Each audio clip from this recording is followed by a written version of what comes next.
Shalom, shalom wapendwa, karibuni sana sana kwenye kipindi chetu VBV Bible Study. Na leo tunaendelea na kitabu cha Samueli 17 mstari wa kwanza mpaka wa 11 na tunaongozwa na Sister Rebecca. Tumekuwa kwenye tafakari na marudio ya kuanzia 1 chapter ya kwanza mpaka 16 kitabu cha Samueli huko nyuma, nadhani kwa muda wa wiki 4, na naamini tumepata wakati mzuri wa kutafakari na kupitia yale ambayo tumejifunza katika hizo chapter za nyuma, na Mungu atusaidie sana tufanye yale ambayo anataka katika kitu alichotufundisha. Kwa hiyo leo tunaenda kuanza chapter, kama nilivyosema, chapter 17 mstari wa kwanza, Samueli 1, chapter 17 Samueli 1 mstari wa kwanza mpaka 11. Karibu sana Sister Rebecca. Mungu akutumie na neno lake litoke kwa nguvu na kwa ufunuo wa Roho Mtakatifu. Amen, amen. Barikiwa sana mtumishi. Amen. Karibuni wote. Bwana Yesu asifiwe sana. Namshukuru Mungu kwa kupata nafasi nyingine ya kushare na nyinyi neno la Mungu. Kama kawaida yetu VBV ni interactive session, kwa hiyo nyinyi mnayo michango na mimi ninayo michango. Neno Mungu linasema iron sharpens iron, kwa hiyo Mungu afungue our mind na sisi tuwe tayari kupokea kutoka kwa Mungu na tusaidiane katika kulielewa neno la Mungu. Basi leo tena Mungu amenipa nafasi ya kushare chapter 17. Sio tu kushare, yani kuongoza chapter 17, lakini tunaongozana na tutaenda kuangalia kwa neema ya Mungu. Nilikuwa nimetayarisha mpaka mstari wa 18, lakini sehemu ile ya kwanza ni mstari wa kwanza mpaka wa 11. Kwa hiyo tutaangalia jinsi tutakavyoenda. Kuna mambo mengi kidogo. Kwa hiyo ngoja tuanze. Kama mtakumbuka chapter ya 16 tuliona Daudi akiwa anasimikwa au anatiwa mafuta kuwa mfalme, na kitendo hicho kilifanywa na Samueli ambaye alitumwa na Mungu kwenda kumtia mafuta atakayechukua nafasi ya Sauli, kwa sababu Sauli alikuwa ameshindwa kumtii Mungu.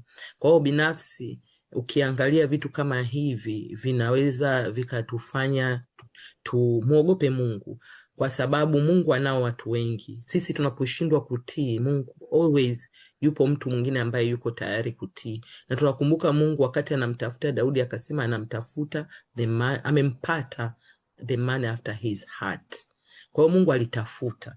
Kwa hata sisi tukishindwa kusema sehemu yetu, Mungu atatafuta na atapatikana mtu ambaye yuko tayari kufanya mapenzi ya Mungu. Kwa hiyo ninamuomba Mungu isiwe our portion in Jesus name. Vile vile tukaona jinsi ambavyo Samueli pamoja na kuwa alikuwa mtumishi wa Mungu, na hapo nadhani inabidi tuogope kidogo. Alikuwa ni mtumishi wa Mungu ambaye amemsikia Mungu toka utoto wake. Sio kwamba alikuwa ni mtu ambaye hajawahi kumsikia Mungu, anaijua sauti ya Mungu, na alikuwa amepewa maelekezo kwamba utaenda, nitakuonyesha yule ambaye nitamchagua.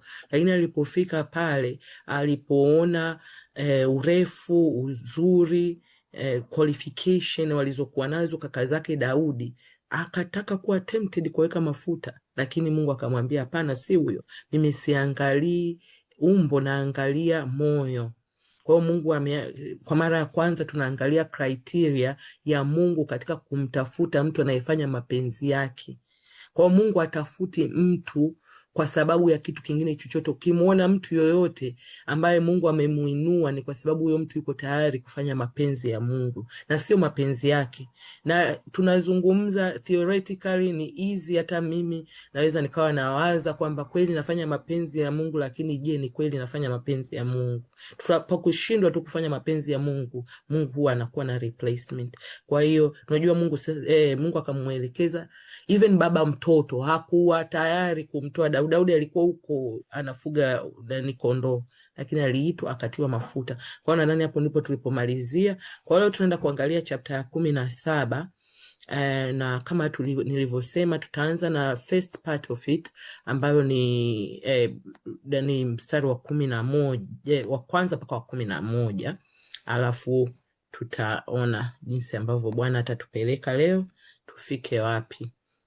Kwa hiyo neno la Mungu Neno la Mungu mstari wa 1 mpaka wa 11 unasema, wakati huo Wafilisti walikusanya majeshi yao kwa vita, nao wakakusanyika huko Soko ulio mji wa Yuda, wakatua kati ya Soko na Azeka katika Efes Damimu. Naye Sauli na watu wa Israeli wakakusanyika wakatua katika bonde la Ela, nao wakapanga vita juu ya hao Wafilisti. Wafilisti wakasimama juu ya mlima upande huu, na Waisraeli wakasimama juu ya mlima upande huu, napo palikuwa na hilo bonde katikati. Ndipo akatoka shujaa katika kambi ya Wafilisti aliyeitwa Goliati wa Gati, ambaye urefu wake ulikuwa mikono 6 na shibiri moja. Alikuwa na chepeo ya shaba kichwani, tena amevaa daria shaba, na uzani wake ile daria shaba ulikuwa shekeli 5,000 za shaba. Tena amevaa mabamba ya shaba miguuni pake, naye alikuwa na mkuki wa shaba kati ya mabega yake, na mti wa fumo lake ulikuwa kama mti wa mfumaji, na kichwa cha mkuki wake ulikuwa shekeli 600 za chuma uzito wake. Na mtu huyo alimchukulia ngao yake akamtangulia, naye akasimama akawapigia kelele majeshi ya Israeli, akawaambia, mbona mmetoka kupanga vita? Je, mimi si Mfilisti na nyinyi si watumishi wa Sauli? Jichagulieni mtu akanishukie mimi. Kama akiweza kupigana nami na kuniua, sisi tutakuwa watumwa wenu, nami nikimshinda yeye na kumuua, ninyi mtakuwa watumwa wetu na kututumikia. Yule Mfilisti akasema, na yatukana leo majeshi ya Israeli, nipeni mtu tupigane. Basi Sauli na Israeli wote waliposikia maneno hayo ya Mfilisti wakafadhaika na kuogopa sana. Amen. Hilo ndio neno la Mungu. Naomba tufungue mioyo yetu, kwa sababu najua hii habari ya Goliati na Sauli, Goliati na Daudi, wengi tumefundishwa toka tukiwa watoto wadogo tu Sunday school. Kwa mara nyingine Sunday school zilikuwa zinaitwa Sunday school Bible stories, tunaweza tukazichukulia lightly, lakini kuna mafunzo mengi sana. Kwa Mungu awabariki sana katika kutafakari neno la Mungu. Na mwachia moderator endelee. Asante Sister Rebecca, Mungu akubariki. Wapendwa, karibuni. Kama tunavyojua, tuna kawaida yetu kama alivyosema kiongozi wetu, nimependa na ametukumbusha kwamba tukumbuke hii ni interactive Bible study, mtu yote anaruhusiwa kuchangia. Kwa hiyo tunathamini michango yenu. Kwa hiyo kama kuna mtu yoyote ana jambo, ufunuo, au Bwana ameweka moyoni mwake neno lolote katika hii mistari ambayo ametusomea Sister Rebecca na anataka kushare na sisi, karibu sana. Lakini kabla, naomba tu kusema kwamba tujaribu michango yetu isiwe mirefu sana, ili tupeane nafasi.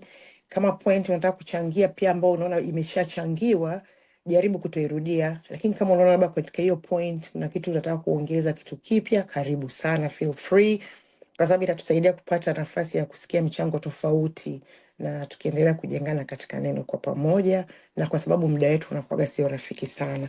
Kwa karibuni sana, naomba unyoshe mkono, na kama uwezi kunyosha mkono unaweza pia ukasema yeah.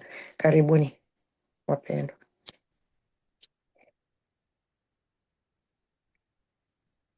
Naangalia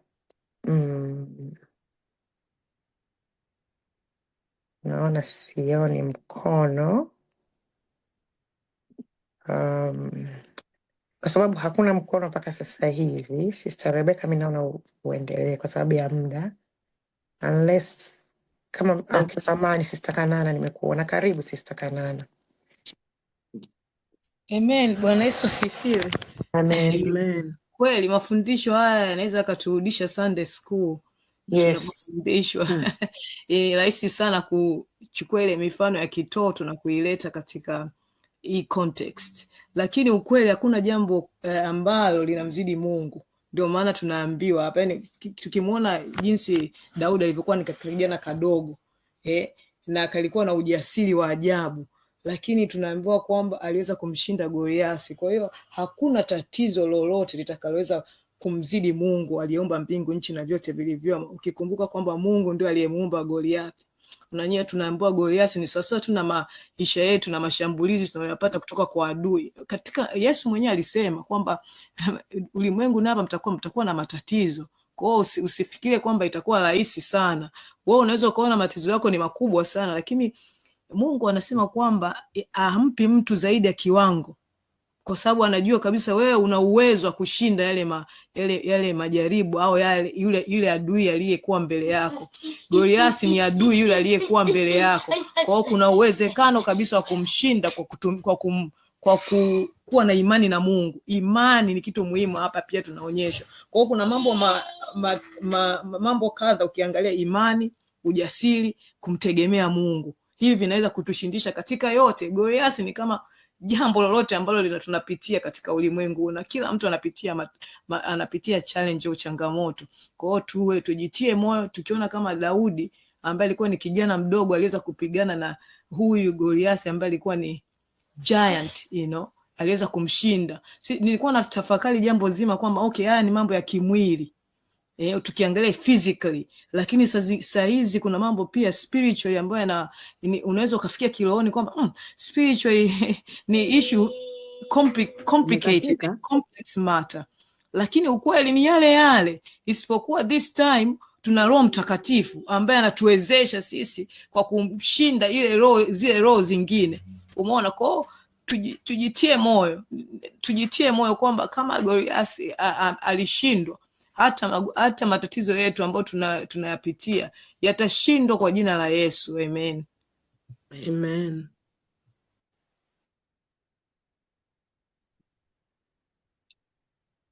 Bwana Yesu asifiwe. Amen. Amina. Mimi nilikuwa naangalia ambavyo Biblia imemdescribe Goliathi, yani kwanzia ule mstari wa 6, anasema mstari wa 4 nadhani. Inasema kwamba ndipo alikuwa shujaa kambi ya Wafilisti. Ikasema mikono yake, vitu alivyokuwa navyo, machepeo, mikuki. Kwa hiyo ukimwangalia, yani kuna ile physical, kuna kujiandaa na material things ambao unakuwa nafu na provoke watu. Nadhani kwamba watu wakiona ile material ulionayo wataogopa, lakini tukiangalia mtu mwenyewe aliyempiga Goliath kujiandaa hivyo, hakuwa na hayo yote ambayo ni Daudi. Mungu alikuwa ameandaa tu moyo, kuna kitu kwenye moyo wa Daudi Mungu alikuwa ameweka ushindi tayari. Kwa hiyo sometimes watu wanaotuprovoke, sometimes tukiangalia tunaangalia appearance yake. Let's say Dapa mwanza kaniprovoke, maybe akasema wewe Beatrice wewe na nini, kumbe mwenzangu sababu anajiona na nguvu, maybe anaona kabisa aka ni kadogo na kakafinyanga tu. Nimepata tu mfano. Kwa hiyo kuna hiyo physical appearance mara nyingi inatupa vichwa, na hapa vichwa watu wa upande wa pili ambao hawajaokoka, hawana ile hofu ya Mungu, kuprovoke hata si watu wa Mungu, sababu tunaonekana tunakuwa tuna ile humble ile ya Mungu, tunakuwa tuna vitu ambavyo vinakuwa vionekani. Kwa mtu akikuangalia kwa kwani una nini wewe, kumbe ndani ya moyo au ndani yako kuna vitu Mungu ameinvest. Unaweza kumwangusha huyo mtu ambaye anakuprovoke na material inayoonekana na ukamwangusha. Mimi ndio hichi nilichokiona hapa. Mungu awabariki. Asante sana Beatrice. Amen. Mungu akubariki. Karibu Sister Ayua.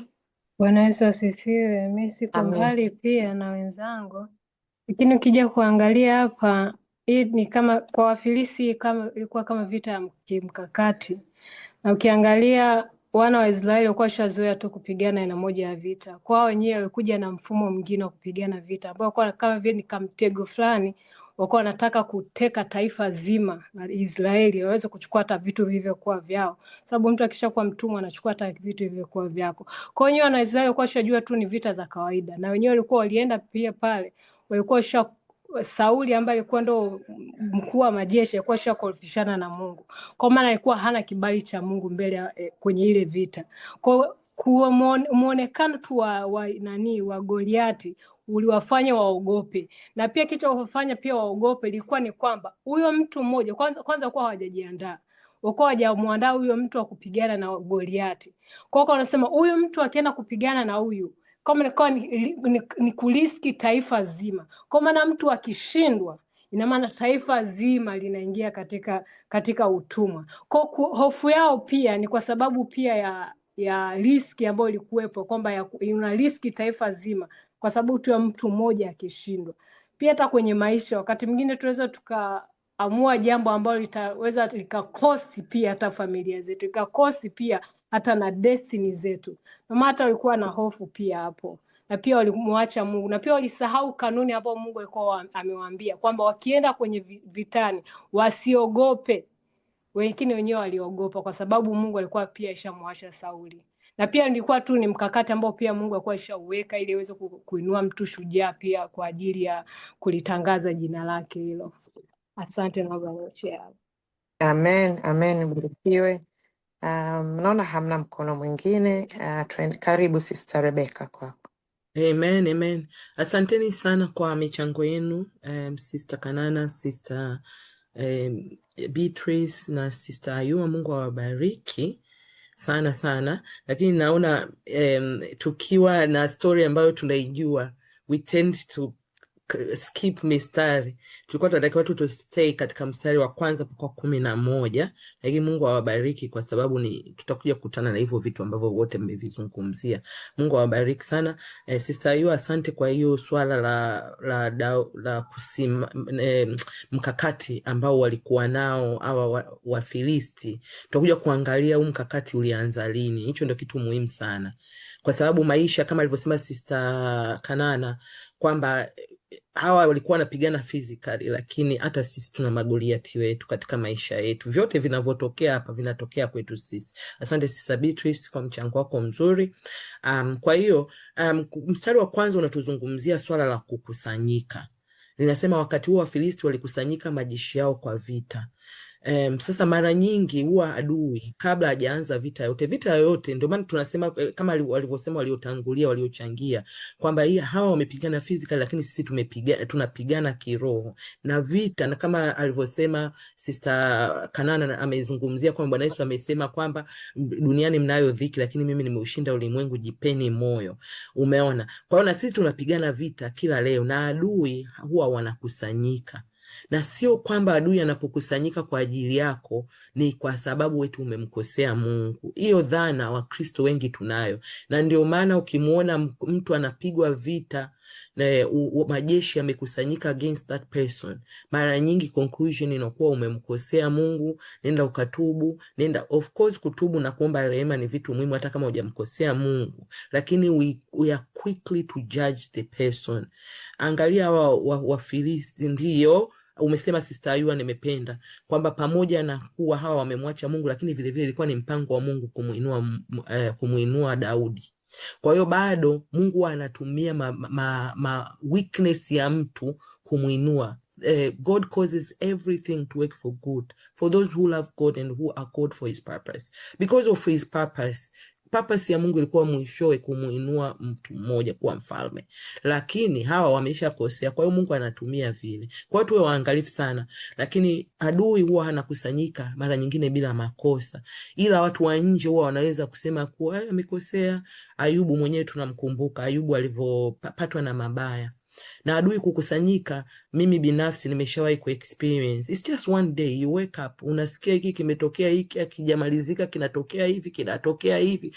Uko wazungu wao wanasemaga wanasemaga tatizo aliji bali linakuja in threes. Yani ni msemo tu wa Waingereza kwamba nani tatizo linakuja in threes. So hiyo huwa inatutokea. Huyu Daudi baada ya kujifunza haya mambo akaandika katika Zaburi ya 59 akasema, Mungu wangu, uniponye na adui zangu, unilinde juu ya wanaoshindana nami, uniponye nao wafanyao maovu, uniokoe na watu wa damu, kwa maana wanaiotea nafsi yangu, wenye nguvu wamenikusanyikia. Bwana, si kwa kosa langu wala si kwa hatia yangu, bila kosa langu huenda mbio, hujiweka Sayuni, hujiweka tayari, uamke uonane nami na kutazama. I think natakiwa nivae miwani leo. Kwa hiyo tunaona kwamba Daudi alijifunza kutokana na haya kwamba mara nyingine katika maisha yanaweza yakatokea mambo, na tunavyozungumzia adui hatuzungumzii watu. Yani don't put watu kwenye this equation. Mungu, shetani anatumia kitu chochote. Anaweza kutumia magonjwa, anaweza kutumia umaskini, anaweza kutumia watu wakakufrustrate, kama alivyosema Sister Beatrice, akatolea mfano wa Sister Pamela. Lakini unaweza kukuta Sister Pamela wala sio adui mwenyewe, adui tukamuingia huyu sister akaja kukuprovoke. Lakini cha muhimu ni kwamba Waadui huwa wanakusanyika bila sisi saa nyingine hatujui. Tunamshukuru Mungu hao walijua kwamba adui wamekusanyika. Kwa hiyo sasa huu mkusanyiko unaanziaga wapi? Hivi kweli adui anaweza kuamka tu asubuhi piu, kama hao tunaona ni jeshi la watu maelfu piu wamekutana bondeni? Si lazima palikuwa na vikao vya siri, na ndivyo inavyokuwa. Mimi nakumbuka nilivyoumwa mara ya kwanza, nilivyoumwa, kabla ya kuumwa nilipata ndoto 3 years before ya kwamba nitakufa, kwa sababu nilikuwa sijaokoka, sikujua cha kufanya, lakini Mungu alikuwa ananiambia kwamba adui ameshatayarisha namna ya kukua. Sasa nilipookoka, nimekuja kukutana na mtumishi akaniambia, ukiona chochote katika maisha yako, ni ndoa inaleta shida, ni mtoto analeta shida, ni ugonjwa, ni chochote kile, mpango ulishaanza yani minimum 7 years ago. Minimum. I don't know why he chose 7, lakini mimi nasema mtumishi alivyonifundisha, akaniambia minimum go back 7 years, utakuta pana kitu kilianza kufanyika. Walikaa vikao vya siri kusema ili iwe hivi, tufanye hivi. Na huyu tena Daudi huyu anaandika katika neno la Mungu linatuambia katika Waefeso 6, kwa sababu hiyo twaeni silaha zote za Mungu mpate kuweza kushindana siku ya uovu, na mkiisha kuyatimiza hayo kusimama. Unaona, kwa hiyo inakuwepo siku ya uovu, ambayo hii siku huwa inaandaliwa kwenye vikao vya siri. Ni Zaburi 64 ndio inayotuelezea habari za siri. Inasema, Mungu uisikie sauti yangu katika malalamiko yangu, unilinde uhai wangu na hofu ya adui. Utanificha mbali na shauri la siri la watenda mabaya, mbali na ghasia ya watu wafanyao maovu.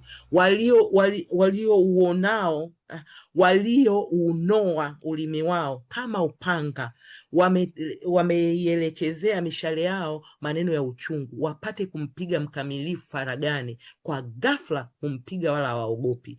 Walijifanya hodari katika jambo baya, hushauriana juu ya kutega mitego, husema ni nani atakayeiona? Hutunga maovu, husema tumefanya shauri kamili, na mawazo ya ndani ya kila mmoja wao na moyo wake huwa siri kabisa. Umeona? Kwa hiyo adui kabla haja strike, huwa pana shauri linafanyika. Kama hawa Wafilisti walifanya shauri, tuende sasa huko Soka, tuende tukawapige hawa. Kuna vikao vilifanyika, na tutaangalia mpango wao hawa ulianza lini. Sasa Mungu anatuambiaje sisi wana wa Mungu kuhusu haya mashambulizi ambayo yanaandaliwa?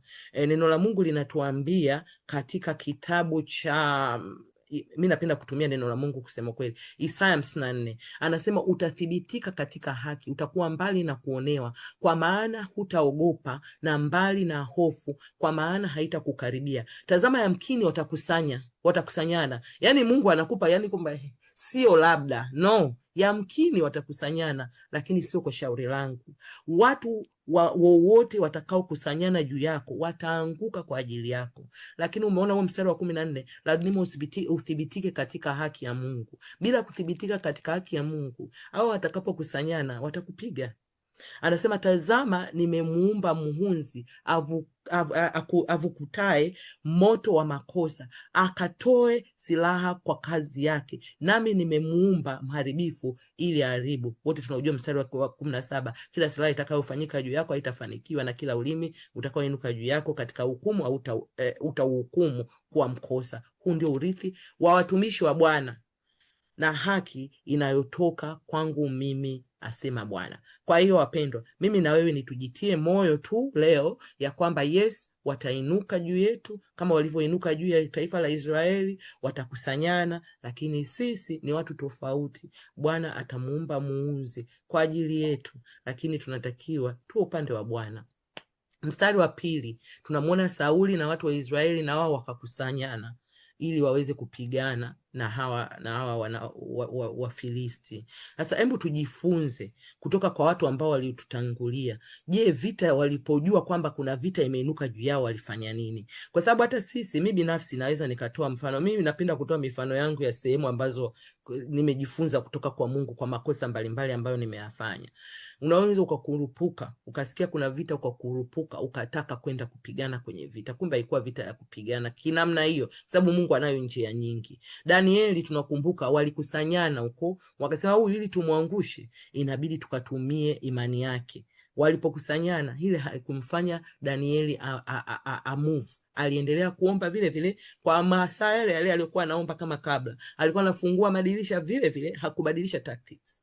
Lakini si unaona, pamoja na kuomba kule na kuwa mwaminifu, bado Mungu alimweka ndani ya simba. Wakristo wengi hatutaki kuingia kwenye tundu la simba. Tunafikiri kwa vile tumeomba au kwa vile nini, kwa hiyo hao waliokusanyana na Mungu awachape. Saa nyingine Mungu anataka tuingie katikati yao na hata watuchape, alafu Mungu apate kudhihirika, kwa sababu it's not about us, it's about God, his will and his na njia zake, ambazo njia zake ni za juu kuliko sisi. Bwana Yesu alikusanyana against him, na walipokusanyana kuna wakati alipita katikati yao, lakini kuna wakati ilibidi Bwana Yesu akubali kwenda msalabani, kwa sababu hayo ndio mapenzi ya Baba, kwenda msalabani. Pamoja na kuwa alikuwa na nguvu, kuna wakati alisema ninaweza kuita jeshi la malaika. Unajua jeshi la malaika moja, kikosi, alisema kikosi cha malaika kimoja kinaweza kikaiharibu ulimwengu mzima. That's the fact.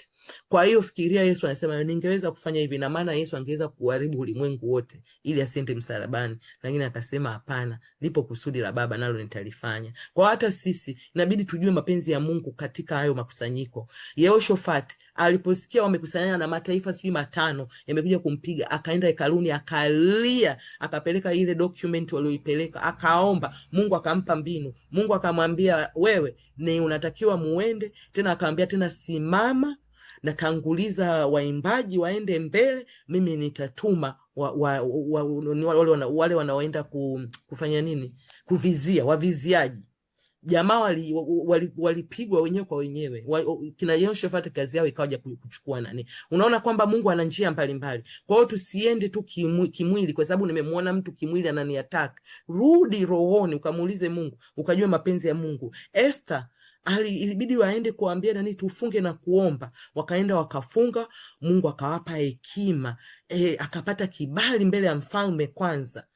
Haikuwa vita. Mungu alijua kwamba hii vita sio vita ya kawaida. Uwezo ukaenda tu kwa vile mfalme ni mume wako, ukaenda tu amani, ingekula kwa Esther. Kwa hiyo ilibidi apate hekima ya Mungu. Daudi alimuuliza Mungu chapter 30, akamwambia Mungu niende au nisiende? Akamwambia nenda, fuatilia na ukapate ulivyovipata. Elisha ilibidi awapige upofu wale walikuwa wamemzunguka. Kwa hiyo cha muhimu ni kwamba we need to go back to the writing board, kwa Mungu tuulize, nimezungukwa na adui, nifanye nini hapa?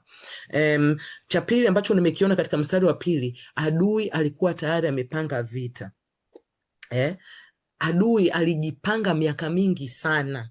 Yaani ndio maana nimezungumzia ile swala la kusema kwamba unapomwona adui anakuchapa, anapiga, anaharibu, anaua, anaiba, alishapanga siku nyingi. Tunakumbuka huko nyuma katika sura ya 13 mstari wa 22, neno la Mungu linatuambia, hivyo ikawa siku ya vita haukuonekana mkononi mwa mtu yoyote miongoni mwa watu waliokuwa pamoja na Sauli na Yonathani upanga wala mkuki, isipokuwa Sauli mwenyewe na mwanawe Yonathani walikuwa navyo.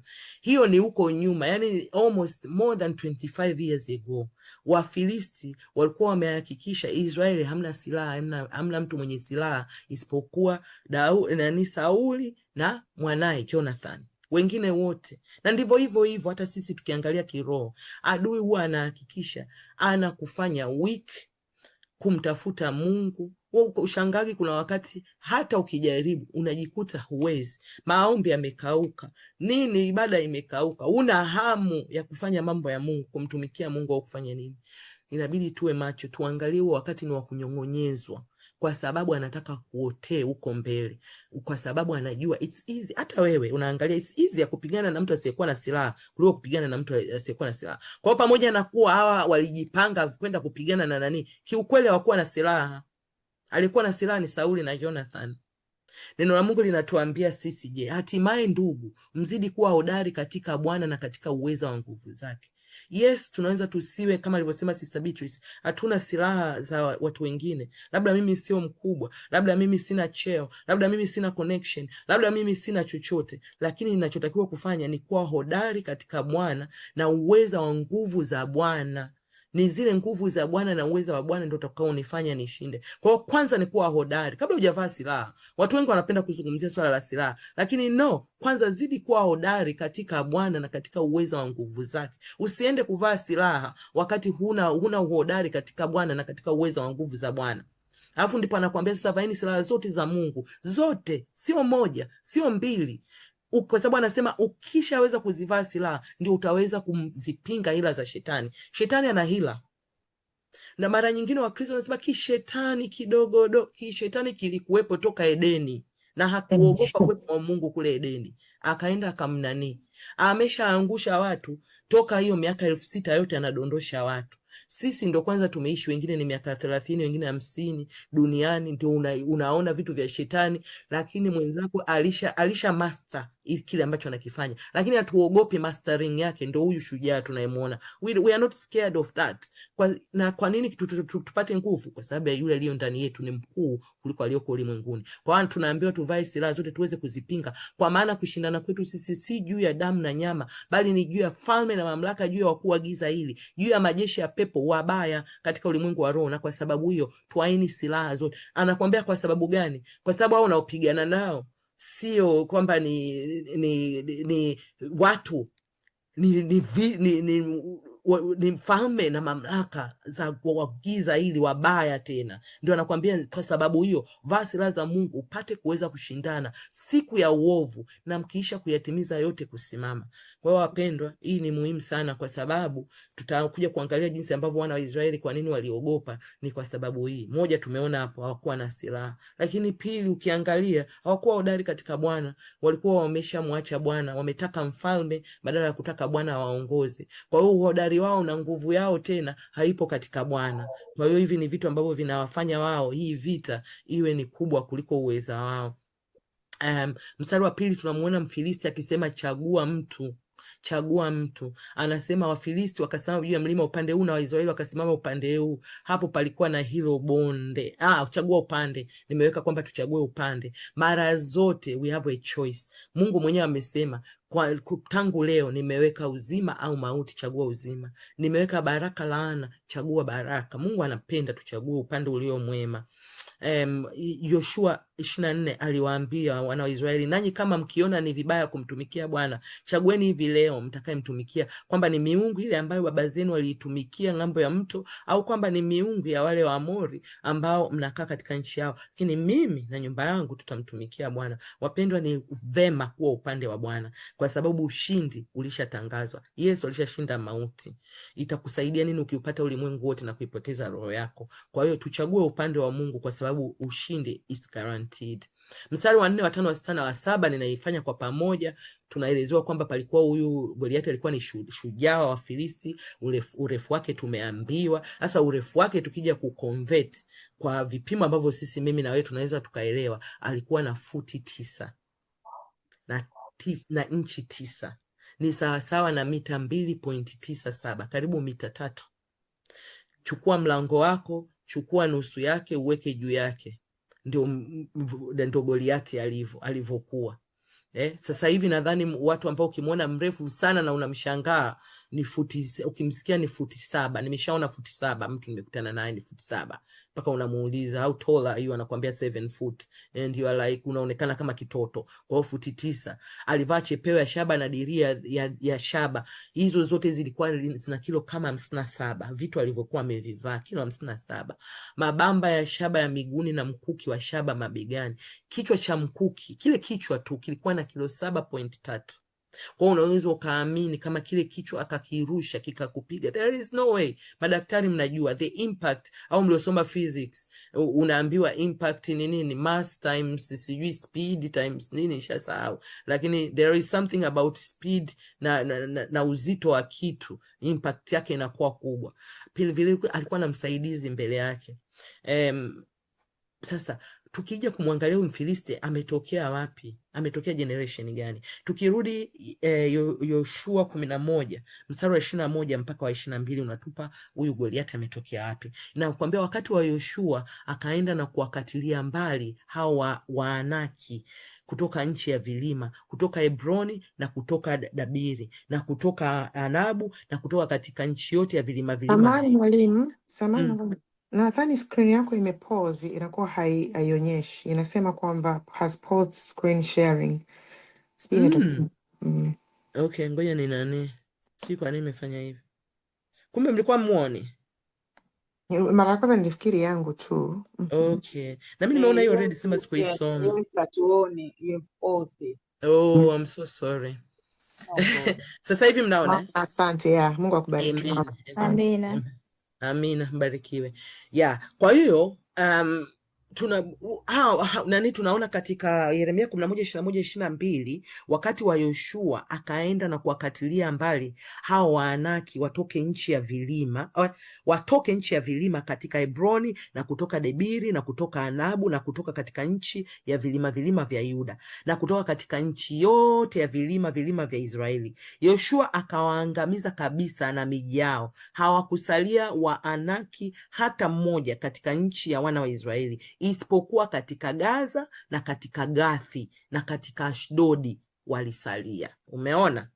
Kwa hiyo Waanaki ni wale majiant. Mnakumbuka katika sura 13 ya Numbers nani walivyotumwa maspai kwenda kuiangalia nchi, wakakuta Waanaki wale, wakaogopa, wakasema tumejiona kama panzi. Sasa wakati walivyovuka sasa kwenda upande wa pili, Joshua akawaongoza wana wa Israeli kuharibu Waanaki, lakini akawa ameacha Waanaki katika Gaza na katika Gathi, na ndiko anakotoka huyu. Kwa hiyo mimi nimejifunza kitu kimoja: chochote ambacho hatutakiangamiza katika maisha yetu kitawasumbua watoto wetu, kitasumbua vizazi vyetu, kitasumbua familia, kitasumbua taifa. Na mambo mengi ambayo hata sisi tunaweza kuwa tunapambana nayo katika maisha yetu ni kwa sababu kuna mtu aliacha kupambana na hali fulani, ile hali ikaendelea, ikawa sasa inasumbua. Ndivyo ilivyokuwa Goliati. Lakini vile vile Goliati ana asili ya Wagiriki. Yaani ukienda kusoma kitabu cha Amosi utakuta kwamba Mungu ndio aliwatoa kule akawaleta kutoka iko kisiwa cha Kriti, ndo walikotoka, wakaenda wakazaliana nao Waanaki, ndo maana wakazaliwa huyu giant. Sasa tunaangalia vile vile hawa Wafilisti ndio wamepanga vita. Israeli wala hawajapanga vita. Wamemleta shujaa wao baada ya kuwanyong'onyeza. Yaani kwanza walianza kuwanyong'onyeza, alafu wakabreed shujaa, wakamtrain shujaa wakuja kuwaangamiza. Na ndivyo shetani anavyofanya. Wakati tukilala, wakati ambapo hatujui kwamba kuna vita huko inafanyika, shetani ana breed kitu ambacho anajua kikileta kitatuangusha. Tusipofanya kazi na Mungu, tusipomtegemea Mungu. Ndio maana tunatakiwa kumtegemea Mungu ili tujue. Paulo anaandika kwenye barua zake nyingi, anasema tusiache kuzijua ila za shetani. Shetani ana ila. Umeona? Yohana 16 Bwana Yesu anasema, haya nimewaambieni mpate kuwa na amani ndani yangu. Ulimwenguni mnayo dhiki, lakini jipeni moyo, mimi nimeushinda ulimwengu. Umeona? Pamoja na kuwa adui anajaribu kutunyong'onyeza, sisi tunatakiwa tujipe moyo, kwa sababu yule tuliyenao, wao wana shujaa yao Goliati, sisi tuna shujaa wetu Yesu Kristo, mwana wa Mungu aliye hai, aliyeshinda mauti na aliyeshinda kuzimu. Goliati anawakilisha tatizo lililo kubwa kuliko wewe. Amezungumzia Sister Beatrice. Siku zote Goliati hawezi kuja mdogo kuliko wewe. Huyo sio Goliati. Huyo si utapigana naye hata kumwomba Mungu muombi. Yaani hiyo ndo zile issue. Umeenda hospitali, wamekwambia nani hiyo? Vidonge hivi hapa. Ukanywe hivi vidonge, hii hali itaisha. Umeenda sijui nini, yani solution zipo. Sijui umeapply kazi, kazi hiyo hapo umepata. Lakini pale tunapofika mahali all has been done, umeambiwa, hata sinatoa mfano hospitali kwa sababu ni easy, umeambiwa kwamba kwenye hiki hapa kwa kweli hata nani sayansi hatujafikia huko. Huyo ni Goliati. Wakukusaidia ni Mungu. Zaburi 18 Daudi anaandika, akaniokoa na adui yangu mwenye nguvu na wale walionichukia, maana walikuwa na nguvu kuliko mimi. Walinikabili siku ya msiba wangu, lakini Bwana alikuwa tegemeo langu. Umeona tena, ni siku ya msiba ndio adui anapokuja ngungu, kabeba silaha zote, alafu amemtanguliza shujaa. Lakini sisi tunaye, aliye ndani yetu ni mkuu kuliko aliye ulimwenguni. Kingine ambacho nimekiona, Goliati hiyo ndo nimezungumzia, anawakilisha tatizo lolote kubwa. Lakini hebu tuziangalie hizi silaha za Goliati ambazo Sister Beatrice naye alizitaja. Tumeona ana chepeo ya shaba kichwani, ana dirii ya shaba kifuani, ana mabamba ya shaba miguuni, ana mkuki wa shaba, ana ngao ambayo yeye ngao yake ilichukuliwa na mtu. Sisi Mungu anatuambiaje katika Waefeso 6? Anatuambia tuvae silaha zote za Mungu, sio za kwetu. Mara nyingine tunabeba silaha zetu, na unajua silaha zetu haziwezi kutusaidia. Silaha zako ni ile unaposikia mtu kafanya hivi, amesema nini, unatoka kwenda kupambana na yule mtu katika mwili. Hizo ni silaha zako wewe, na saa nyingine naweza kusema hizo silaha za shetani. Hatutakiwi tubebe silaha za shetani. Silaha yote ya kimwili ni silaha ya shetani. Yaani unajibu lako mwenyewe, nitamfanyia hivi, amefanya hivi, mimi nitamfanyia hivi. Mungu anatuambia hapana, beba silaha za Mungu.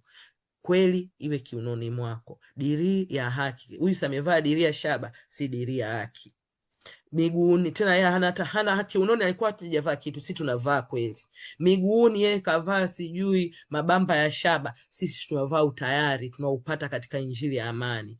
Ngao, yeye ngao yake kashikiwa, sisi tunatakiwa tubebe wenyewe. Ngao yako utakiwa ubebewe na mtu. Watu wengi tunataka kubebewa na watu. Ndio maana watu tunaenda, naomba uniombee, naomba sijui nini. Imani unategemea mtu akushikie imani? Hapana, imani inatakiwa kwa kama chembe ya haradali. Mungu anatuambia kwamba ukiwa na imani kama chembe ya haradali, utaweza kuiambia mlima huu toka ukatupwe baharini, nao utatoka na kutupwa baharini. Yani kuna mahali nadhani hata mimi nilikuwaga nafikiria naishia pale, nikiwa na imani kama chembe ya haradali nitaweza kuambia mlima utoke na mlima utatoka. Nilikuwa siendelee kwamba ukatupwe baharini nao utaenda. Yani kule baharini na maana hautaweza kurudi kutoka mlima, utaweza tena kutembea kutoka baharini urudi? Haiwezekani.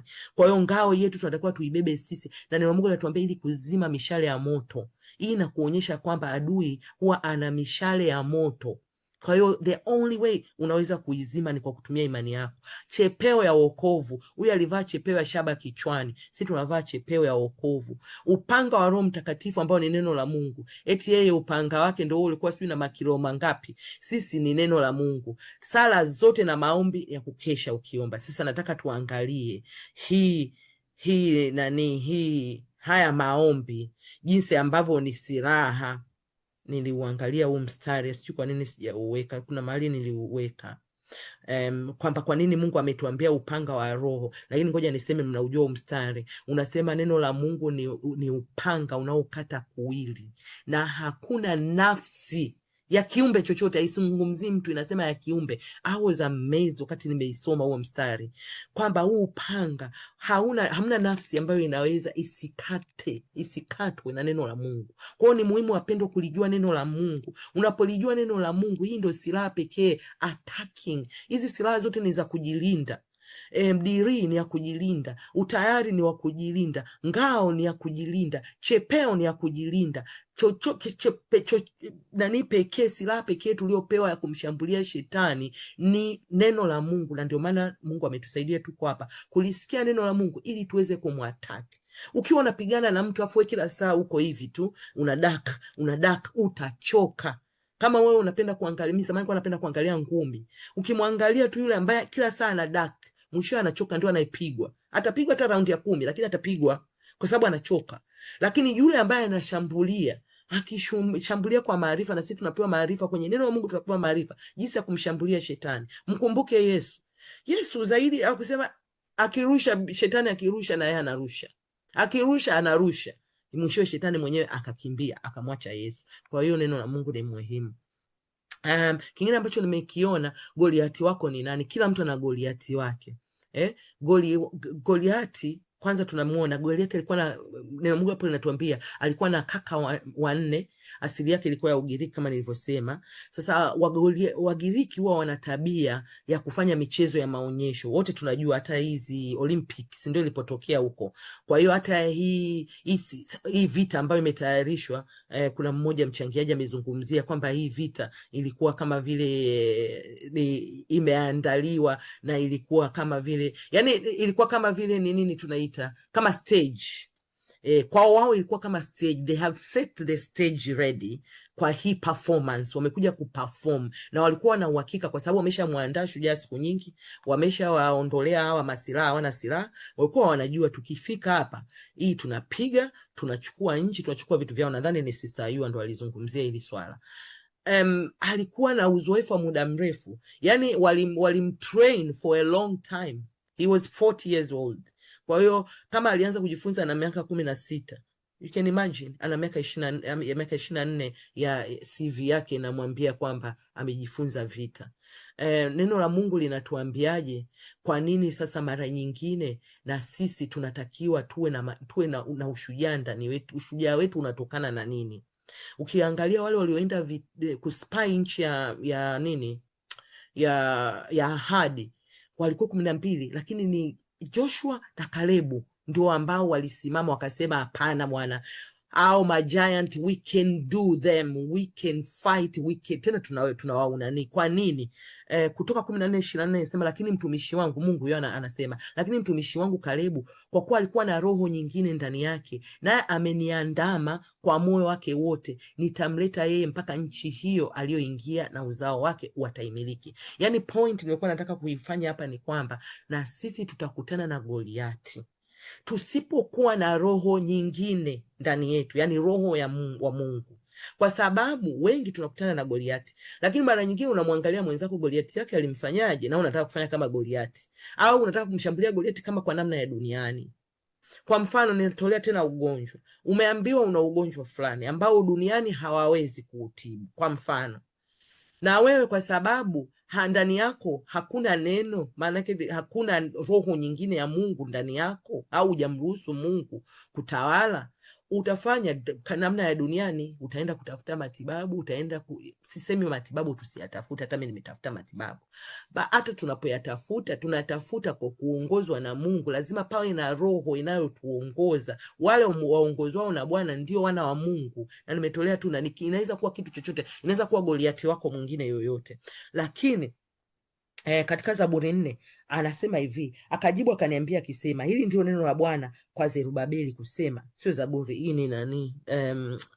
Ezekieli, hivi ni Ezekieli, samani nimepuna nini, ya kwamba si kwa uwezo wala si kwa nguvu, bali ni kwa roho wa Mungu, asema Bwana. Ni nani wewe, mlima mkubwa mbele ya Zerubabeli? Utakuwa nchi tambarare, naye atalileta lile jiwe la kuwekwa juu kabisa, pamoja na vigengele vya neema ili kalie. Yani point ni kwamba tunapokutana na Goliati wetu yeyote, mtu wetu, tusiangalie Goliati amevaa nini, tuwe na roho nyingine ndani yetu.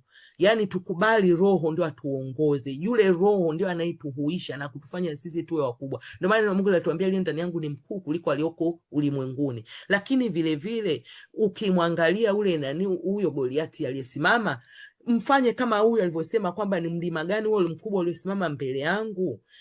Si kwa uweza wala si kwa nguvu, sio kwa uweza wangu wala sio kwa nguvu, bali ni kwa roho wa Bwana. Kwa hiyo tutakuwa tumwachie Mungu magoliati yetu.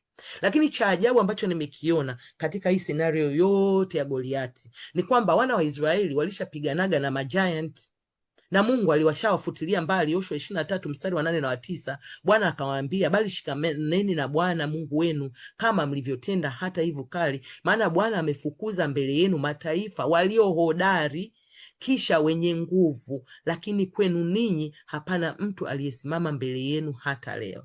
Na pale tuliposoma ule mstari mwingine tena, Joshua anaonyesha kwamba waliwakatilia mbali, wakawacha pale Gati na Gaza, ndo waliachwa. Kwa hiyo ina maana hawa wangeweza kukumbuka mambo ambayo Mungu alishawafanyia huko nyuma. Mungu alishawakatilia hawa kina Goliati, babu zake Goliati walishakufaga, walishauawaga na hawa wana wa Israeli. Lakini leo amesimama Goliati.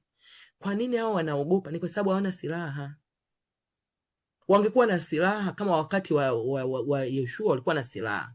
Wakati wa Yoshua walikuwa wanamtegemea Mungu. Lakini sasa hivi tegemeo lao kwa Mungu halipo, na ndio maana hofu inaingia. Kwa hiyo na sisi tujifunze, wapendwa, ya kwamba si kwa uwezo wala kwa nguvu, bali ni kwa roho wa Bwana.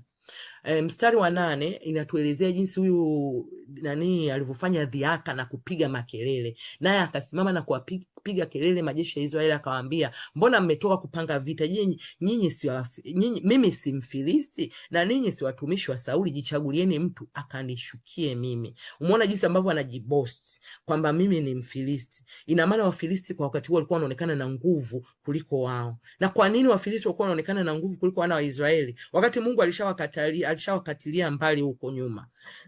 Ni kwa sababu hawana silaha tena, hawana tegemeo la Mungu. Lakini vile vile na sisi katika maisha yetu, kusema ukweli, adui silaha kubwa anayoitumia ni dhihaka, kelele, ili akutishe. Binafsi mimi experience yangu na huyo adui ni kwamba zile kelele mara nyingine zinatokea kwangu mimi mwenyewe, moyoni mwangu ndo panakuwa na kelele. Utafanya nini sasa? Kwa hiyo hii itakuwa 1 2 3, yani na majibu yote nishajitafutia majibu ya kitu ambacho shetani ameniataki, alafu mimi naliangalia lile tatizo, naliona kama Goliati, alafu mimi mwenyewe ndo napiga kelele humu ndani mwangu, huyu Goliati ataniua, akishaniua atanifanya hivi, atanifanya, yani ninajikelele, ndio dhihaka. Lakini vile vile nakumbuka kuna wakati Mungu alinisaidia sana, nilikuwa Mungu amenipa neema ya kuwezaga kuonaga matatizo mengi kabla hayajatokea. Sasa kuna wakati nilikuwa naona kabisa, naweza nikalala hivi usiku nikamuona, yani kabisa, yani naona nashambuliwa, afu yeye ananishambulia, ananidhihaki kabisa, yani dhihaka, na usiombe kupata hiyo, yani it's so bad. Yani you are like unakemea, anakudhihaki, unafanya hivi mpaka unaanza kudoubt, nina dhambi, nina nini. Lakini baadaye nilikuja kumsikiliza mtumishi mmoja akasema, no, sio kweli. Shetani anakudhihaki tena pale unapokuwa unashinda, kwa sababu yeye ni baba wa uongo. Kwa hiyo hawezi kukuambia wakati wewe unatumia jina la Yesu au unapokemea unatumia damu ya Yesu eti ajifanye pale amekuwa defeated. Atajifanya kwamba haumii. Kwa hiyo anajifanya kama vile there is no any effect, lakini anateketea ndani. Kwa hiyo wewe endelea kushambulia, umeona? Lakini adui ndo kazi yake. Katika Petro 1, waraka wa kwanza wa Petro sura ya 5, na upenda sana huu mstari. Tunafanya nini wakati pana dhihaka na kelele za adui? Anasema, basi nyenyekeeni chini ya mkono wa Mungu ulio hodari, ili awakweze kwa wakati wao. Kwa hatua ya kwanza ni kujinyenyekeza chini ya mkono wa Mungu, kwa sababu usipojinyenyekeza atakuchapa kichapo. Anasema, huku mkimtika yeye fadhaa zenu zote, kwa maana yeye hujishughulisha sana kwa mambo yenu. Umeona wakati mwingine kwa nini shetani anatuweza? Kwa sababu tumebeba mizigo, mafadhaa. Sasa umebeba mafadhaa, una mizigo, utapiganaje na mtu? Hii ushamwonaga askari amebeba mizigo huko anaenda vitani. You want to be as light as possible, lakini umevaa silaha. Uwezi ukabeba tena sijui mkungu wa ndizi, sijui umebeba sijui nini, uwezi. Kwa hiyo anasema lazima tumtwike Bwana hizo fadhaa zetu, tena tuwe na kiasi na kukesha, kwa kuwa mshtaki wetu Ibilisi kama simba unguruma. Hivi simba kiunguruma unafikiria ni nini? Si kelele hizo, anazunguka kitafuta mtu ammeze. Kwa hiyo adui taktiki moja ni kuunguruma, lakini Mungu anatuambia kama simba. He's not really simba. Simba ni mmoja tu, ni simba wa Yuda. Kingine mstari wa 8 nilichokiona, adui anawaita hawa ni watumishi wa Sauli. Je, alikuwa right au alikuwa wrong kuwaita watumishi wa Sauli?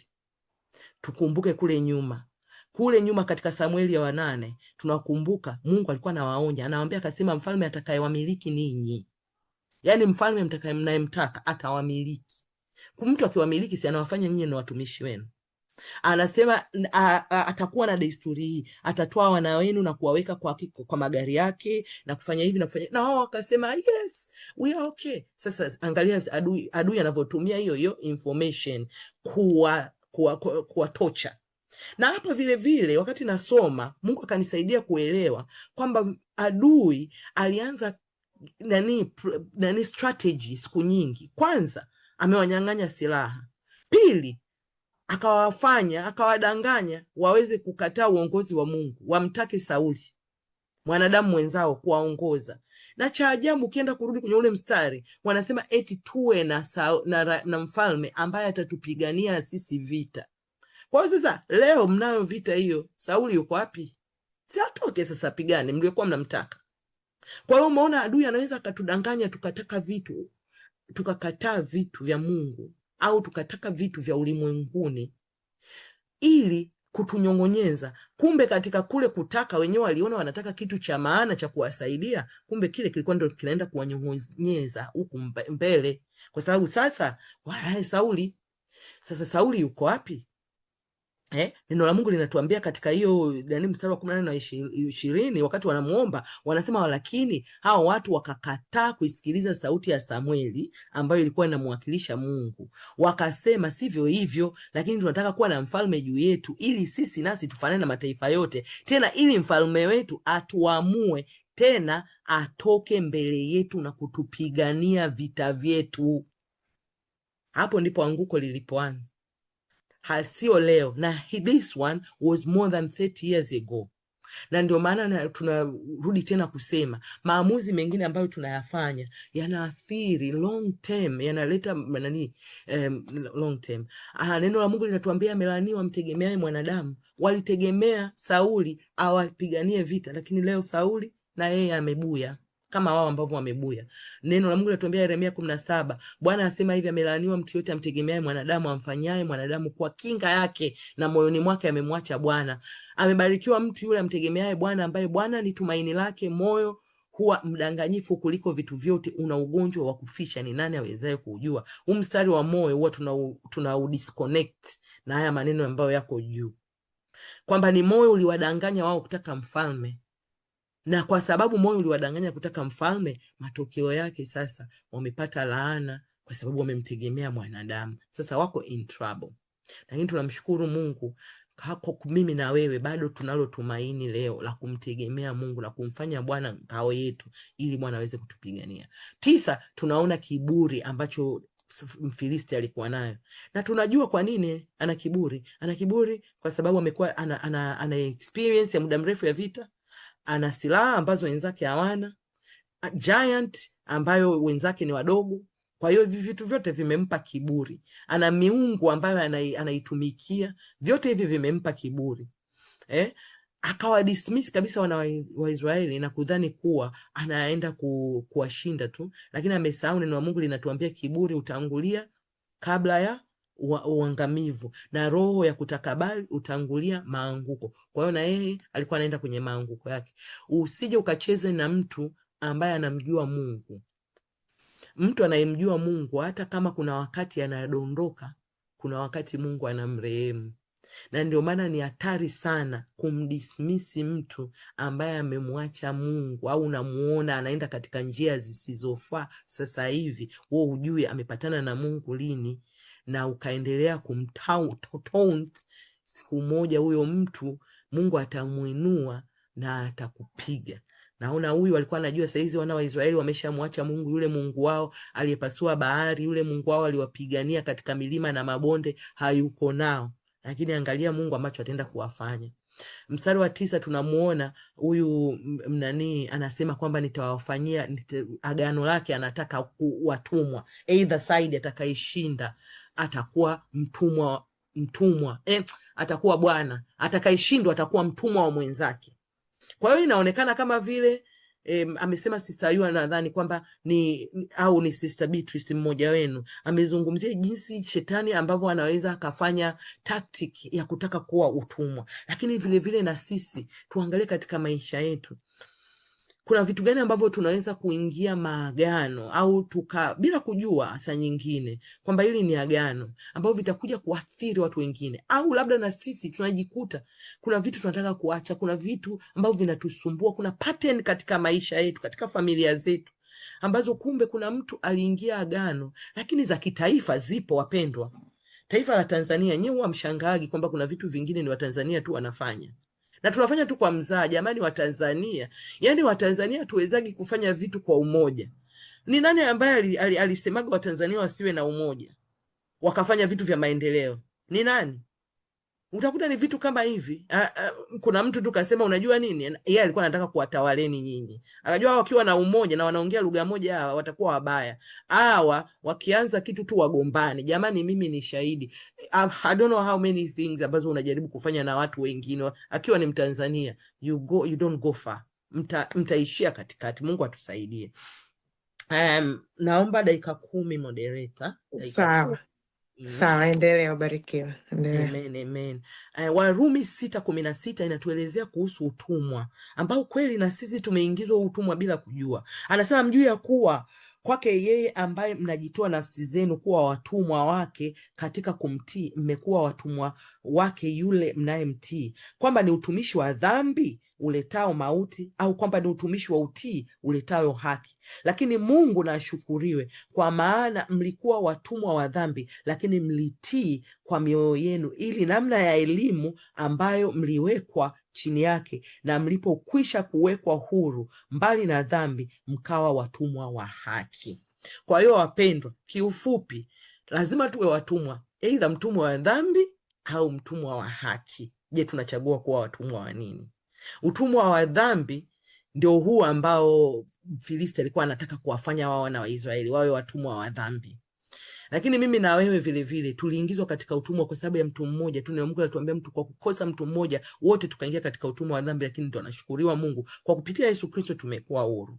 Ninaisema hii kwa sababu unajua kunaweza kuwa kuna mtu ambaye atakiangalia kipindi au yuko katika kipindi leo bado yuko kwenye utumwa wa dhambi. Ninataka tu nikukumbushe kwamba Bwana Yesu alishakuja akavunja na kuharibu kazi za yule adui, akalibatilisha ili agano la utumwa wa dhambi kwa kujitoa na kuimwaga damu yake pale msalamani. Kwa hiyo hauna sababu wewe ya kuwa mtumwa wa dhambi. Ni heri ukampa Bwana Yesu maisha yako, kwa sababu yeye alishashinda, ili uweze kuondokana na utumwa wa dhambi, kwa sababu utumwa wa dhambi unaleta mauti. Kwa hiyo kiufupi, kwa hawa tunaona ambavyo adui alikuwa ameshajitayarisha kwamba si tu kwamba nataka niwapige, lakini nataka niwafanye watumwa wangu milele. Tunamshukuru Mungu ambaye alifanya kitu tofauti. Huyu akasema nipeni mtu. Amekuja kupigana na wana wa Israeli. Kwa nini anataka mtu? Mnaona tena taktiki ya adui. Mara nyingi vita huwa zinatufuata sisi, lakini adui anaweza kapitia kwa watu au vitu vingine mbalimbali. Yani anazunguka. Yani adui akikujua umesimama vizuri na Mungu hawezi kuja kwako straight. Hawezi. Atazunguruka huko kama simba, anazunguruka, lakini target anakutaka wewe. Umeona? Hapa tunaona target ilikuwa Daudi, lakini hawezi kumpata Daudi, hawezi kumshambulia Daudi. Atampataje? Daudi sio mwanajeshi, hayuko jeshini. Daudi sio mfalme. Daudi sio chochote. Kwa anazunguruka. Sisi sasa, mimi wanaonaga hiyo pattern. Unaweza ukaona mtoto wako kafanya hivi, mume wako kafanya hivi, kazi imefanya hivi, sijui kitu gani kimefanya hivi, mpaka uje ushtuke unayetafutwa ni wewe. Kwa hiyo lazima ujue kwamba unapoona vitu vilivyo vikuzunguka vinaenda pya, jua adui anayemtafuta ni wewe na sio mwingine. Nebukadneza alitishia kuua wenye hekima wote wa nani wa huko Babeli. Wao ulifikiria alikuwa anataka kweli kuwaua wale si ndugu zake, lakini kumbe alikuwa anatafutwa Danieli na wale kina Meshaki, Abednego. Danieli akajua hili, akasema katika sura ya 2 mstari wa 17-18, akasema ndipo Danieli akaenda nyumbani kwake akawapasha habari kina Anania na Mishaeli na Azaria wenzake, ili waombe rehema kwa Mungu wa mbinguni kwa habari ya siri hiyo, ili kwamba Danieli na wenzake wasiangamizwe pamoja na wenye hekima wa Babeli. Wapendwa, tusikae kimya tunapoona mambo yanaharibika. Yanaweza kuwa kwenye nchi. Jana nilikuwa naongea na Sister Pamela, akawa ananiambia na mzigo na nchi ya UK, na ukiangalia ni ukweli. Nchi ya UK watu kweli wamemkataa Mungu, na mambo yanayofanyika kama watu hawatarudi hawatamrudia Mungu, kuna adhabu ambayo itatokea katika taifa hili. Lakini mimi na wewe tukakaa tukasema si wao, mimi nimeokoka naenda mbinguni. What about watoto wetu? What about ndugu zetu? What about wafanyakazi wenzetu? Lakini anayetafutwa ni mimi, na ndio maana neno la Mungu linatuambia katika Ezekieli 22, mimi namtafuta mtu miongoni mwao atakayelitengeneza boma na kusimama mbele zangu mahali palipobomoka kwa ajili ya nchi, nisije nikaiharibu, lakini sikuona mtu. Umeona, Mungu alikuwa anatafuta mtu. Kwa nini nimetoa mstari? Kwa sababu nimejifunza kwamba kumbe adui anatafuta mtu mmoja na Mungu anatafuta mtu mmoja. Adui ni copycat. Whatever God wants to do, he will try to do it the same way, but katika njia ya uharibifu. Kwa hiyo Mungu kwa vile anatafuta mtu mmoja kujenga, adui anatafuta mtu mmoja tu ili aweze kubomoa, kuharibu na kuchinja. Ashukuriwe Mungu kwamba siku zote Mungu anajiwekea watu wake. Unamkumbuka Elia, alienda kwa Mungu akasema nimebakia mimi, akaambia we na watu 6,000. Kwa hiyo mimi na wewe tusipotoka, Mungu anao 6,000. Kwa hiyo lazima tusimame mahali ambapo adui sasa anatafuta mtu mmoja. Je, ni nani? Mstari wa 11 unatuambia basi Sauli na Israeli wote waliposikia maneno ya huyo Mfilisti wakafadhaika na kuogopa sana. Sasa maneno gani ambayo mimi na wewe tunayasikia ambayo yanatufadhaisha? Maneno gani ya ambayo au kitu gani? Maana saa nyingine sio tu maneno, hata kitu ambacho tunakiona ambacho kinatufadhaisha na kuogopa. Lakini sio mbaya, tunaweza tukaogopa for a moment, but what will be our response? Yani our long term response ndio ina matter. Kwa sababu wanakuambia uwezo kumzuia ndege kuruka juu ya kichwa, lakini usimruhusu kuweka kiota katika kichwa chako. Na yani tusikubali hofu ikatulegeza, ikatuvunja miguu. Waraka wa kwanza wa pili sura ya kwanza, Paulo anaandika kwa mtoto wake, anamwambia nikikumbuka imani ulionayo isiyo na unafiki, ambayo ilikaa kwanza kwa bibi yako Loisi na katika mama yako Yunike, nami nasadiki wewe nawe unayo. Kwa sababu hiyo na kukumbusha uichochee karama ya Mungu iliyo ndani yako kwa kuwekewa mikono yangu. Maana Mungu hakutupa roho ya woga, bali ya nguvu na ya upendo na ya moyo wa kiasi. Yani kwa mara ya kwanza Mungu amenifungulia hili neno, kwa sababu najua wengi tunaupenda huo mstari wa mwisho, Mungu hakutupa roho ya nguvu ya nini, lakini hatukuangalia huko juu. Paulo alikuwa anazungumzia kitu gani? Alikuwa anazungumzia imani ambayo iko ndani ya Timotheo, ambayo sasa imekuwa kama nini anamwambia ichochee karama ya nani? Ni imani. Unajua imani, kuna mtu mwingine imani, kuna watu wenye karama ya imani, lakini hawa hawakuwa hata na imani kidogo tu kwa Mungu. Kwa hiyo yale maneno walipoyasikia tu wakaogopa. Kwa hiyo wapendwa, tunatakiwa tuwe na imani kwa Mungu ili tusiweze kuogopa. Sasa katika Yoshua 2 mstari wa 10 mpaka wa 12 kuna habari za Rahabu. Hebu niisome kidogo. Maana tumesikia jinsi Bwana alivyokausha maji ya bahari ya Shamu mbele yenu hapo mlipotoka Misri. Tena mambo hayo mliowatendea wafalme wawili wa Waamori waliokuwa huko ng'ambo ya Yordan, yani Sihoni na Ogu, mliwaangamiza kabisa.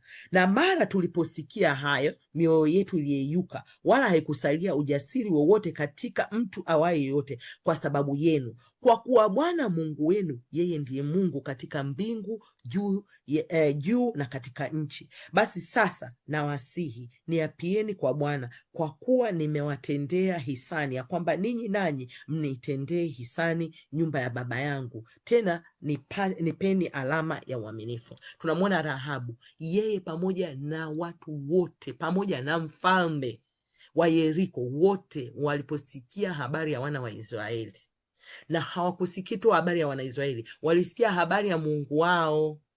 Lakini tunaona huyu hapa Mfilisti anawaambia nyie watumwa wa Sauli, yani habari alionayo ni ya utumwa wa Sauli, hana habari ya Mungu wao. Adui atatuchezea wapendwa, kama adui hana habari ya Mungu wetu, ana habari ya kitu kingine chochote kuhusu sisi. Anaweza kuwa na habari ya Mungu mimi binafsi, lakini kama hana habari ya Mungu wangu yule anayekaa ndani yangu, atanijaribu, atatukana, atanifedhesha, atajaribu kila njia. Sasa Rahabu na watu wote walisikia habari, lakini kwa nini Rahabu alijitofautisha na wengine? Kwa sababu ile habari ilivyomjia, badala ya kuogopa, aliogopa na wale for a moment, lakini kama ilivyokuwa Daudi akajitia moyo katika Bwana, ile habari akaitumia for her good. Umeona? Kwaona sisi wapenda, ni kweli adui anaweza akaleta habari. Neno Mungu linatuambia habari gani tutakayoiamini, kwa sababu itakuja habari kweli, yatakuja maamuzi ambayo sio mazuri. Yaani unapopata, will you amini ripoti ya Mungu au ya Bwana? Na utaijuaje ripoti ya Mungu usipolijua neno la Mungu? Neno la Mungu linatuambia imani huja kwa kusikia na kusikia huja kwa neno la Mungu. Sasa mimi na wewe, huyu tunamwona Mfilisti, yeye alikuwa ni habari zake ni mbaya, yani ni mhubiri wa habari mbaya, anawahubiria wale mabaya ambayo yatawapata, anatukana, analaani. Mimi na wewe Mungu ametuweka twende tukahubiri habari njema, kwa sababu tusipofanya hivyo, uko nje wamejawa na uhubiri habari mbaya. Yani you don't even have to look far. Fungua simu yako, fungua television. Mimi nimeachaga kuangalia television, siwadanganyeni, nimeacha siku nyingi, kwa sababu nasemaga what's the point ya kufungua television ambayo kila saa fulani amefanya hivi, amekufa, vita, sijui amefanya nini, yani hamna kitu cha kutia moyo. Najua ndio naangalia sana social media, lakini nina uwezo wa kuchagua kitu gani niangalie, kitu gani nisiangalie. News sina uwezo wa kuangalia, it's just bad news all the time. Neno la Mungu linatuambia basi wamuitaje yeye wasiyemwamini, tena wamuitaje yeye wasiyemsikia, tena wamsikiaje pasipo mhubiri? Basi imani chanzo chake ni kusikia, na kusikia huja kwa neno la Kristo. Lakini nasema, je, wao hawakusikia? Naam, wamesikia, sauti yao imenena duniani mote, na maneno ya hao hata miisho ya ulimwengu. Wapendwa, tunatakiwa tuhubiri mpaka miisho ya ulimwengu. Cha muhimu hapa ambacho nataka tujifunze, maneno ya Mfilisti yaliingiza imani kwao kwamba hawawezi kupigana naye. Nimesema adui copycat.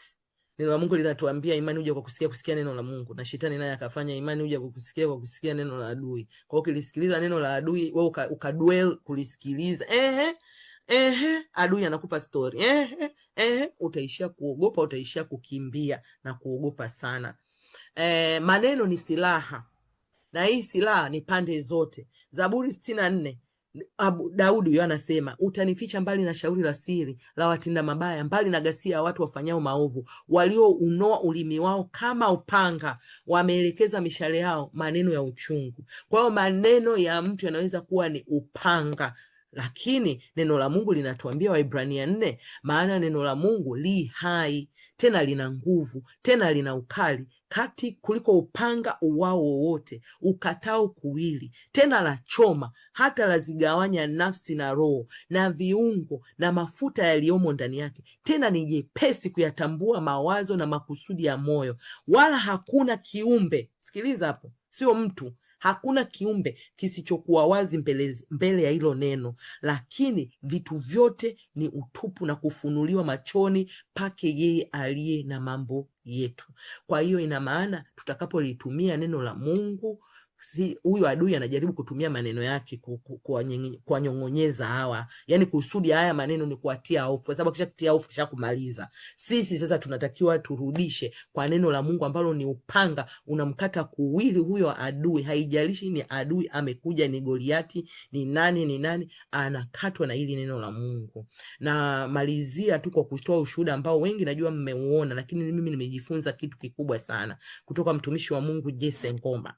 Jesse ambao mnafahamu kwamba amekamatwa kwa sababu ya kuhubiri injili hapa Uingereza. Alikuwa anahubiri injili, wiki ile iliyopita ilikuwa ni parade ya hawa Alphabet Community. Akiwa kule wakati anahubiri, wakapiga simu polisi. Unajua walisema nini? Walisema he is distressing them, yani maneno yale anayoongea yanawadistress wao. Kwa polisi wakaja kumkamata, sio kwa sababu nyingine, ni kwa sababu anawapa lakini ukiangalia distress aliyokuwa anawapa, ile ndio tunaita kwamba ni conviction. Umeona? Conviction. Kwa hiyo lile neno lilikuwa linamchoma adui panapo, yani kwenye kumoyo, wanasemaga kwenye moyo anachomwa. Sasa vile ile kuwa uncomfortable na kuchomwa lile neno, badala ya kulipokea na kutubu, wakalitumia kama silaha ya kumkamata Jesse. But we thank God, kwa sababu badala ya kuwa silaha, God works for good for those who love God and who are called for his purpose. Sasa hivi everyone knows about Jesse. Now there is a lot of campaign, hata kwa watu ambao hawajaokoka, ambao ni Wakristo tu wanasema no, Ukristo lazima urudi tena Uingereza. We cannot accept hii hali ambayo inaendelea sasa hivi. Kwa hiyo wapendwa, tusiogope kuhubiri Injili. Neno la Mungu linasema we will be persecuted. And katika persecution, yes, unaweza ikawa kwako wewe very uncomfortable, but it will make others to wake up na kusema no, this is not it. Na ndicho kilichotokea. Kwa hiyo wapendwa, tusiogope maneno ya adui, siogope silaha ya adui. Silaha tulionao neno la Mungu, litumie kumchoma adui kwenye moyo. Mungu awabariki sana. Tutaendelea wiki ijayo. Nilitaka kufika mpaka 18 lakini mapenzi ya Mungu yatimizwe. Mungu awabariki. Amen. Mungu akubariki sana. What an amazing session. Ubarikiwe sana. Wow. Wapendwa, tumefika mwisho wa kipindi chetu. Tunamshukuru Mungu sana sana kwa neno ambalo ametupa. Na washukuru wote mlioshiriki. Asante sana Sister Rebecca kwa kutufundisha neno mafunuo. Asante Holy Spirit kwa haya mafunuo aliachia kupitia wewe. Mungu akubariki sana sana sana. Nimejifunza, naamini kila mtu amejifunza, na naamini atakayesikia atajifunza. Na kama ulivyosema hii story, yani nimejifunza kitu zaidi, kwamba unajua tumeijua toka Sunday school, kutoka watoto wote wanaijua, lakini kuna mafunuo zaidi ya yale ambayo yani a lot, yani kuna mbinu umetufungulia, yani Roho Mtakatifu amekutumia kutufungulia mbinu zaidi pia hata behind kwa ule ushindi. Maana tunajua tu ndio tunazisoma, lakini tumepata mafunuo zaidi. Mungu akubariki sana, na Mungu awabariki wote kwa michango yenu.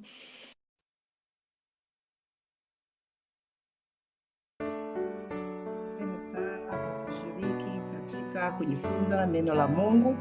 Mpendwa, kama utapenda kumpokea Yesu awe Bwana na Mwokozi wa maisha yako, na kukaribisha uombe sala ifuatayo. Baba wa mbinguni, asante kwa upendo wako na rehema zako, na kujia katika jina la Yesu Kristo. Nakiri kuwa mimi ni mwenye dhambi na naomba msamaha wako. Ninaamini kuwa Yesu Kristo alikufa kwa ajili ya dhambi zangu na akafufuka ili nipate uzima wa milele. Namkubali Yesu Kristo kuwa Bwana na Mwokozi wa maisha yangu. Ingia moyoni mwangu na unifanye upya. Nisaidie kufuate siku zote za maisha yangu. Asante kwa kunipa wokovu kwa neema. Amina.